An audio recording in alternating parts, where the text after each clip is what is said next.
할렐루야. 오늘도 주님께서 주신 이 기쁜 날 은혜를 사모하며 나아가는 모든 성도님들 되시기를 축복합니다. 12월 17일 토요일 아침 예배 조용한 기도 드리심으로 올려드리겠습니다. 우리를 죄 가운데 구원하시고 우리를 사랑하셔서 이 땅에 오신 사랑과 은혜의 아버지 하나님, 오늘도 우리가 주님께 예배로 찬양으로 경배함으로 나아갑니다. 주님을 사모하는 마음으로 나아갑니다. 우리의 마음을 받아주시고 이 예배의 모든 순간순간을 통하여서 오직 주님만이 영광과 찬양 받으시는 거룩한 복된 예배되도록 인도하여 주시옵소서. 모든 말씀 예수님의 이름으로 기도드렸습니다. 아멘. 시편 찬양으로, 시편의 노래로 우리 함께 고백하길 원합니다. 시편 136편 1절부터 3절까지의 말씀입니다. 여호와께 감사하라. 그는 선하시며 그 인자하심이 영원하미로다. 신들 중에 뛰어난 하나님께 감사하라. 그 인자하심이 영원하미로다. 주들 중에 뛰어난 주께 감사하라. 그 인자하심이 영원하미로다. 아멘. 이제 우리에게 주시는 하나님의 말씀 보겠습니다. 전도서 11장 1절부터 10절까지의 말씀입니다.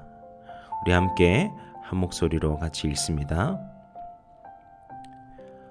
너는 내 떡을 물 위에 던져라. 여러 날 후에 도로 찾으리라. 7에게나 8에게 나누어 줄지어다. 무슨 재앙이 땅에 임할는지 내가 알지 못함이니라. 구름에 비가 가득하면 땅에 쏟아지며 나무가 나무로나 북으로나 쓰러지면 그 쓰러진 곳에 그냥 있으리라. 풍세를 살펴보는 자는 파종하지 못할 것이요 구름만 바라보는 자는 거두지 못하리라. 바람의 길이 어떠함과 아이 벤 자의 태에서 뼈가 어떻게 자라는지를 내가 알지 못함 같이 만사를 성취하시는 하나님의 일을 내가 알지 못하느니라. 너는 아침에 씨를 뿌리고 저녁에도 손을 놓지 말라. 이것이 잘 될는지 저것이 잘 될는지 혹 둘이 다 잘 될는지 내가 알지 못함이니라. 빛은 실로 아름다운 것이라. 눈으로 해를 보는 것이 즐거운 일이로다. 사람이 여러 해를 살면 항상 즐거워할지로다. 그러나 캄캄한 날들이 많으리니 그 날들을 생각할지로다. 다가온 일은 다 헛되도다.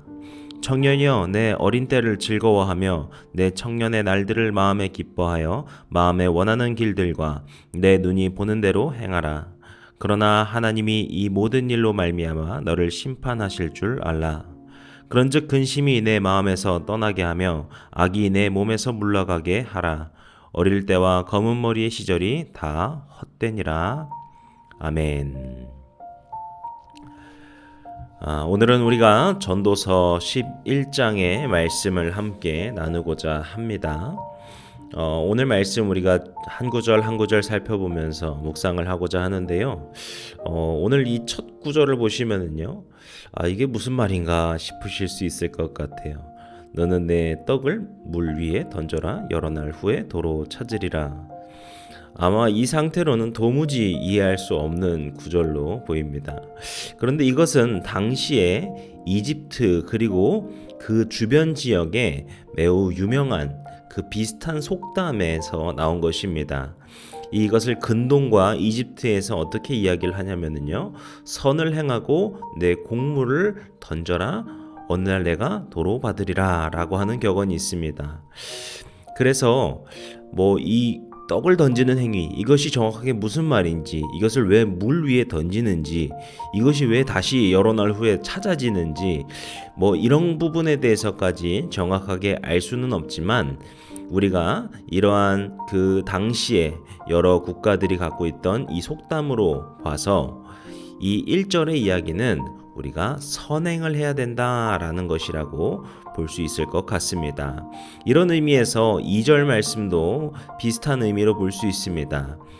7에게나 8에게 나누어 줄지어다 라는 말은요, 지금 이 선행, 이 선을 행하는 것, 이 떡을 여러 사람들에게 나누어 줄 수 있어야 된다라는 말이거든요. 그런데 성경에서 우리가 7이라는 숫자는 매우 중요한 숫자라는 것을 알고 계실 것입니다. 그래서 이 7 그리고 7보다 하나가 더 많은 8을 이렇게 붙여서 표현하는 것은 7번이나 8번을 나누어 줘야 된다라는 어떤 숫자를 말을 하는 것이 아니라 굉장히 충만한 숫자, 많은 숫자를 상징하고자 할 때 이렇게 말을 합니다. 우리도 보시면 한두 번 했다라고 할 때 실제로 한 번이나 두 번을 했을 때도 있지만 굉장히 조금 해봤다, 몇 번밖에 안 해봤다라고 말할 때 한두 번 했다라는 표현을 하죠. 이런 비슷한 의미에서 이 7이나 8이라는 것은 여러 사람들에게 이것을 나눠 줄 수 있어야 된다라는 이 언어적인 표현이라고 생각해 보시면 될 것 같습니다. 그러니까 2절과 1절에서 말하는 것은 선행을 베풀어야 된다. 그리고 그 선행을 한두 번 혹은 몇몇 사람에게만 하는 것이 아니라 많은 사람들에게 그것을 베풀고 나누어 줄 수 있어야 된다라는 의미입니다. 그런데 우리는 여기서 이렇게 생각해 볼 수 있죠. 왜 선행을 해야 됩니까? 라고 물어볼 수 있을 것 같죠. 물론 우리가 도덕적으로, 윤리적으로, 그리고 하나님의 자녀로서 당연히 그렇게 해야 된다라고 말을 할 수도 있을 것입니다. 하지만 전도자는 그렇게 말을 하지 않습니다. 무슨 이야기를 하고 있을까요? 2장 2절 후반에 어떻게 이야기합니까? 무슨 재앙이 땅에 임할는지 내가 알지 못함이니라. 이것은 결국에 우리의 삶에는 어떤 일이 일어날지 알 수 없기 때문에 우리는 선을 행하는 삶을 살아야 된다라고 하는 전도자의 지혜의 말입니다. 그리고 3절부터 6절까지 쭉 보시게 되면은요, 실제로 우리 삶에 어떠한 이런 다양한 일들이 일어날 수 있는가 이것을 말을 하는데요. 3절에서 나오는 이 비가 와서 이제 나무가 쓰러진다라고 하는 것은 이제 태풍과 같은 것을 말을 하겠죠. 굉장히 강한 비와 비바람이 부는 상황을 볼 수 있을 것입니다. 그리고 그때 나무가 넘어질 때 이것이 남으로, 북으로 혹은 어디로 쓰러질지 우리가 알 수 있는가? 우리는 그것을 알 수 없다. 우리가 어떻게 될지 알 수 없다라는 것을 상징적으로 말을 하는 표현입니다. 그리고 4절도 보면 참 재밌습니다. 여기서 풍세를 살펴보는 사람이 나오는데요. 이 사람은요, 어떤 그 농사의 파종이나 다시 하는 그런 농사의 시기를 이렇게 예측하고 지식적으로 이렇게 맞춰 나가는 사람들이 풍세를 보는 사람입니다. 그런데 그 사람이 파종을 하지 못할 것이다. 왜냐? 풍세를 살펴본다. 그것은요, 결국엔 자신의 지식과 어떤 자신의 경험을 토대로 하는 것인데 세상이 그렇게 경험대로 무조건 딱딱 떨어지지 않고 어떤 일이 날지 알지 못하기 때문에 그조차도 언젠간 파종을 하지 못한다라는 말입니다. 그리고 뒤에서는 구름만 바라보는 자가 나오죠. 이것은요, 실제로 날씨에 굉장히 예민하게 반응하면서 그거를 체크하고 있는 사람이라고 볼 수 있습니다. 그래서 구름이 언제 끼나 하늘을 보면서 구름이 이만큼 끼면은 비가 오지 않을까, 날씨가 안 좋지 않을까, 혹 날씨가 좋지 않을까, 이런 것들을 예측하고자 이렇게 계속해서 날씨를 바라보는 사람인 것이죠. 그런데 그조차도 결국에는 100% 알 수 있을까요? 아니죠. 그도 결국에는 예측을 해야 합니다. 때문에 그도 거두지 못할 것이다. 그러니까 우리가 아무리 준비하고 지식적으로 알고 경험적으로 쌓는다 할지라도 우리가 알 수 없는, 우리가 생각지 못한 일들이 우리 삶에 얼마든지 일어날 수 있다는 것을 여기서 보여주는 것입니다. 5절도 마찬가지입니다. 바람의 길, 아이의 벤자에서 그 태에서 뼈가 어떻게 자라는지, 지금이야 우리가 알 수 있지만 당시에 그것을 알 수 있을까요? 전혀 알 수가 없었겠죠. 오직 만사를 성취하시는 하나님만이 알고 계신다. 하나님만이 오직 우리의 미래와 우리의 모든 것을 알고 계신다라고 하는 것을 전도자가 말을 하고 있는 것입니다. 그리고 6절은 조금 뉘앙스가 다르지만 역시 비슷한 이야기입니다. 아침에 씨를 뿌리고 저녁에 손을 놓지 말아라. 아침에 씨를 뿌렸을 때 이것이 잘 될지 저것이 잘 될지 둘 다 잘 될지 뿌려놓고서 에이 뭐 어떻게든 되겠지라는 것이 아니라 우리는 그것을 결국에는 알 수 없다. 그러니까 3절부터 6절까지 처음에 말씀드린 것처럼 계속해서 우리가 알 수 없음에 대해서 전도자는 이야기하고 있습니다. 그리고 다시 우리가 처음 보았던 말씀을 묵상해 보시면은 전도자가 말하고자 하는 것이 이것이구나를 생각해 볼 수 있습니다. 전도자는 처음에 무엇을 말했습니까? 우리가 선행을 해야 된다. 이웃을 도우며 살아야 한다라는 것을 이야기했습니다. 그런데 그가 말하고자 하는 것은 도덕적이거나 윤리적인 단순히 그런 이야기만이 아니었습니다. 그가 이런 선을 행해야 되는 이유가 무엇인가 하니까 우리의 삶은 예측이 불가능하기 때문에 우리가 삶이 어떻게 될지 알 수 없기 때문에 우리는 선을 행하며 이웃을 도우며 살아야 한다라는 말입니다. 이 말은 다시 말해서 우리가 그런 도움을 받을 때도 있기 때문이라는 것이죠. 저는 오늘 이 말씀을 이렇게 쭉 보면서 그저 우리가 선하게 사는 것뿐만이 아니라 하나님께서 우리에게 선하게 살라고 하시는 것에 대한 이유가 무엇일까 이런 또 묵상도 하게 되었습니다. 우리가 하나님의 백성으로서 아까 말씀드린 것처럼 도덕적으로 윤리적으로 선하게 살자, 우리가 주님의 형상을 닮는 삶으로서 선한 행실을 하며 살자, 나누며 살자, 이웃을 도우며 살자 이렇게 말할 수 있겠죠. 그리고 이것은 정말 중요한 이야기입니다. 하지만 하나님께서는요, 그래서 우리가 그 희생으로 말미암아서 피해를 보고 어려움을 겪을지라도 선을 행하라 그런 것이 아니라 그것이 우리의 삶에 얼마든지 다시 좋은 것으로 돌아올 수 있기 때문에 하나님께서 우리에게 그런 지혜로서 알려주시는 것인가라는 생각이 듭니다. 사랑하는 성도 여러분, 오늘 우리의 삶이 주님을 닮아가는 그런 선을 행하는 삶이 되시기를 축복합니다. 그런 삶으로 저와 여러분이 살아가실 때 오늘 하루 주님께서 주신 그 마음을 가지고 선을 행하며 살아가실 때 놀랍게도 주님께서 우리의 삶을 더 풍성하게 많은 것으로 채워주실 것입니다. 선을 행하는 것이 우리의 도리여서만 하는 것이 아니라 그렇다고 우리가 선을 행하면은 누군가가 다시 나에게 갚아줄 것이기 때문에만 행하는 것이 아니라 우리가 주님만을 믿으며 선을 행할 때 주님께서 또 풍성하게 채워주시는 기쁨을 누릴 수 있는 그런 기쁘고 복된 삶이 우리 가운데 있을 줄로 믿습니다.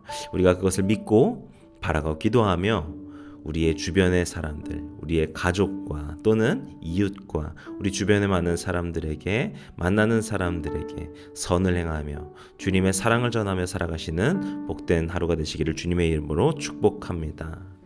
그리고 7절부터 10절까지의 이야기를 우리가 보시게 되면은요, 조금 이야기가 다른 이야기가 나옵니다. 어떤 삶의 행복에 대한 이야기를 전도자가 하고 있어요. 특히나 젊은 날의 행복에 대해서 이야기를 합니다. 그런데 그냥 젊을 때 우리는 행복하다라는 것을 말을 하는 것이 아니고요. 전도자가 여기서 말하는 핵심은 결국에 우리 삶에는 이 노년 또는 끝에 가까운 시기가 옴을 우리에게 이야기하고 있습니다. 우리가 한 절씩 보게 되면은 7절에 보시면 빛은 아름답다, 눈으로 해를 보는 즐거움이 있다라는 것을 말을 합니다. 이것은 우리가 이 세상에 살아있는 행복, 우리가 삶에서 누리는 행복에 대한 것을 말을 하고 있습니다. 우리가 옛날에 지금도 가끔 쓰긴 하지만 예전에 우리가 소확행 이런 이야기를 했었죠. 그게 원래 소소하지만 확실한 행복이었는데 요즘에는 소비가 확실한 행복이다 그런 이야기를 하시기도 하더군요. 우리가 정말 소소하고 작은 것, 그리고 실제로는 그것이 작은 것이 아니죠. 우리가 숨 쉴 수 있고 우리가 해를 볼 수 있고 우리가 잠들 수 있고 하는 그 모든 당연하다고 생각되는 것이 얼마나 큰 기쁨인가 생각해 보게 됩니다. 8절에 보시면은 또 여러 해를 살면 즐거워할 것이다 라는 것은 이처럼 우리의 삶을 살아가면서 많은 행복이 있음을, 계속해서 우리가 그런 행복을 누리고 살아가고 있음을 기억해야 된다라는 말입니다. 그렇지만 우리의 삶에는 캄캄한 날이 있다. 어두운 날도 찾아오기도 한다. 그러니까 이 두 가지가 우리의 삶에 딱 잘라져 있는 것이 아니라, 행복할 때 그저 행복하다고만 생각하는 것이 아니라, 어두운 날에는 그저 어둡다고만 생각하는 것이 아니라, 우리가 행복할 때는 어두움이 있음을 또한 기억하고 반대로 어둡고 힘든 날이 찾아왔을 때 우리 삶에는 소소하지만 행복을 주는 것들도 있음을 기억해야 된다고 전도자가 이야기를 하고 있습니다. 그러면서 9절에는 청년에게 주는 이야기로 말을 합니다. 앞에 그 삶의 행복도 어떻게 보면은 청년들에게 주는 말이라고 볼 수도 있습니다. 물론 뭐 요즘에 청년들이 참 고생을 많이 한다라는 이야기를 하지만 이 전도서는요, 솔로몬이 노년에 쓴 지혜서로서 우리가 알려져 있는데요. 이 솔로몬 하면은 젊었을 때 좀 속된 말로 놀아본 사람, 해볼 거 다 해본 사람이 바로 이 솔로몬이지 않겠습니까? 그렇기 때문에 그가 생각하는 이 청년, 그리고 실제로 이 청년의 삶이라는 것은 많은 것을 얻고 성취해 나가는 때이기 때문에 많은 것을 누릴 수 있는 행복한 시기다라고 볼 수 있을 것입니다. 그래서 이 전도자는, 솔로몬은 계속해서 삶의 행복을 이야기하면서 이것을 청년의 삶으로서 우리에게 이야기합니다. 하지만 이제 노년이 된, 이제 노인이 된 그가 청년들에게 교훈을 주고자 하는 것입니다. 그것은 하나님이 이 모든 일로 말미암아 나의 그 삶으로 말미암아 심판하심을 기억해야 된다라는 것입니다. 이것은요, 좀 부드럽게 생각하면은요, 우리의 삶을 감찰하신다라는 의미로 볼 수 있을 텐데요. 하지만 전도자는 그렇게 부드럽게 표현하는 것이 아니라 강하게 심판하신다라는 표현을 씁니다. 왜냐하면 젊었을 때 참 우리가 많은 실수도 하고 잘못도 하지 않습니까? 그것에 대한 어떻게 보면 후회와 반성의 마음을 가지고서 이런 경고적으로 하는 말이라고 볼 수 있습니다. 그러면서 10절에 그런즉 이렇게 말을 하죠. 그렇기 때문에 이렇게 하라는 것입니다. 그리고 어떻게 하라는 것이죠? 근심을 마음에서 떠나게 하라, 이렇게 말합니다. 이 근심이라는 것은요, 단순한 걱정뿐만이 아니라 슬픔, 분노, 이렇게 여러 가지 의미로 해석이 가능합니다. 굉장히 부정적인 단어로 볼 수 있습니다. 행복과 반대되는 말인 것이죠. 그리고 악을 내 몸에서 물러가게 하라고 말을 합니다. 악은 당연히 우리가 잘 알다시피 선과 반대되는 하나님께서 기뻐하시지 않으시는 모습입니다. 이렇게 부정적이고 악한 그것으로부터 멀리해야 된다. 그렇지 않으면 하나님께서 우리 삶에 심판을 하신다는 것을 기억해야 된다. 전도자가 말을 하는 것입니다. 선한 삶, 빛과 해를 바라보는 것처럼 삶의 많은 행복을 누릴 수 있는 그런 긍정적이고 하나님의 마음 가운데 합한 삶을 살아야 되는 것이 우리의 삶이다. 그것을 전도자가 우리에게 말해주고 있습니다. 하나님의 뜻에 순종하고 전도서에서 계속해서 강조하고 있는 그런 삶을 너희들이 살아낸다면 진정한 하나님의 선함과 행복과 기쁨의 삶이 우리의 가운데 넘쳐날 것이다. 그런 즐거움이 우리 삶에 피어날 것이다. 전도자가 이런 이야기를 해주고 있는 것입니다. 우리 삶에도요, 하나님께서 함께 하실 때 그러한 기쁨이 넘치는 삶이 될 줄로 믿습니다. 우리가 세상이 말하고 있는 그런 쾌락에 빠지고 또는 세상에서 말하는 것처럼 그저 내 마음대로 내 뜻대로만 사는 것이 행복이라고만 할 수 있을까요? 누군가는 그것을 행복이라고, 그것은 내 선택이라고 말할 수 있을 것입니다. 하지만 그런 어떻게 보면 세상의 즐거움이라고 할 수 있는 그 모든 걸 다 누려본 솔로몬이 결국에는 해줄 수 있었던 말은 그런 행복이 진정한 행복이 아니고 하나님을 경외하고 하나님 안에서 누리는 행복이 진정한 행복이더라. 이것을 그가 결론적으로 이야기를 하고 있는 것입니다. 우리도 이것을 기억하면 좋겠습니다. 우리가 앞서 말한 것처럼 선행을 행하며 이웃과 더불어 살아가는 것, 그리고 우리 삶에 하나님의 마음을 가지고서 하나님의 뜻을 행하며 선하게 살아가는 것은 이 세상을 손해보며 살아가는 것이 아니라, 후회하며 살아가는 것이 아니라 진정한 기쁨으로 넘쳐나는 삶을 살아가는 복된 삶의 방법인 줄로 믿습니다. 전도자가 오늘 우리에게 전해주는 그러한 삶을 소망하시고 그러한 진정한 행복을 누리면서 살아가시는, 그렇게 주님과 동행하며 살아가시는 우리 모든 성도님들 되시기를 주님의 이름으로 간절히 축복합니다. 기도하시겠습니다. 오늘 이 시간도 주님께서 우리와 함께 하시고 이제 앞으로도 우리의 삶의 모든 여정 가운데 동행하실 것을 믿습니다. 사랑과 은혜의 아버지 하나님, 오늘도 주님의 자녀들 이 말씀 듣고 주님의 뜻에 따라 살기를 소망하고 도전하는 이 시간이 되었는 줄로 믿습니다. 주님께서 오늘 우리에게 말씀하여 주신 것을 우리가 마음 깊이 묵상하고 우리가 그것에 순종하며 살아갈 때 주님께서 주시는 참된 기쁨과 많은 축복을 누릴 수 있을 줄 믿습니다. 주님, 우리가 그것을 기억하며 살아가는 주님의 자녀를 되도록 도와주시옵소서. 오늘 하루의 삶의 모든 여정 가운데 주님께서 우리와 늘 항상 함께하여 주시옵소서. 모든 말씀 우리 주님 예수 그리스도의 이름으로 기도드렸습니다. 아멘. 이제 우리 주기도문 함께 드리시고 오늘 예배 마치도록 하겠습니다. 하늘에 계신 우리 아버지여, 이름이 거룩히 여김을 받으시오며 나라의 마옵시며 뜻이 하늘에서 이룬 것 같이 땅에서도 이루어지이다. 오늘날 우리에게 일용할 양식을 주옵시고 우리가 우리에게 죄진 자를 사하여 준 것 같이 우리 죄를 사하여 주옵시고 우리를 시험에 들게 하지 마옵시고 다만 악에서 구하옵소서. 나라와 권세와 영광이 아버지께 영원히 있사옵나이다. 아멘.